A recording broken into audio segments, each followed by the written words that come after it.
accident এটা হৈছিল ফটকা ফুটে তাৰপিছত জুবিনদাৰ ওচৰত গ'লোঁ অলপমান সাহায্য বিচাৰি তাৰপিছত জুবিনদা ক'লে যে মই ইমানখিনি দিব নোৱাৰিম তথাপিও মই 50,000 মান দিম বাৰু তাৰপিছত সিদ্ধাৰ্থক দিব দিলে পইচাটো সিদ্ধাৰ্থে তাৰপিছত মই হায়দৰাবাদ গ'লোঁ হায়দৰাবাদত তাৰপিছত সিদ্ধাৰ্থে 20,000 টকা মাৰি দিছে আৰু গুগল পে'ত কিমান মাৰি দিলে 20,000 মাৰি দিছে জুবিনদাই 50,000 দিম বুলি কৈছিল তাৰপিছত সিদ্ধাৰ্থে 20,000 টকা মাৰি দিলে এইটো 2024 2024 কাৰ বেমাৰ হৈছিল মোৰে হৈছিল এই দেৱালীত মানে ফটকা ফুটাই চকুত এক্সিডেণ্ট হৈছিল মোৰ নাম শ্ৰী কৌশিক দাস মই বাহেটা চাৰিআলি মান্দাকাটা জুবিনদা মানে গৈছিলোঁ জুবিনদাৰ ওচৰত জুবিনদা কৈছে কি তোমাৰ কি হৈছে মই ক'লোঁ মোৰ এই চকুত এক্সিডেণ্ট হৈছে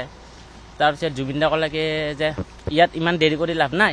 তোমালোকে জলদি তৎক্ষণাত চিকিৎসা কৰা আৰু মই 50,000 মান টকা দি দিম তাৰপিছত সিদ্ধাৰ্থক দিব দিলে সিদ্ধাৰ্থে তাৰপিছত 20,000 টকা মাৰি দিছে আৰু কেইদিনমান পিছত সিদ্ধাৰ্থে লৈ ল'লে নে কি কৰিলে গম নাপাওঁ আৰু তাৰপিছত নাৰাখিলে জুবিনদাই 50,000 দিম বুলি কৈছে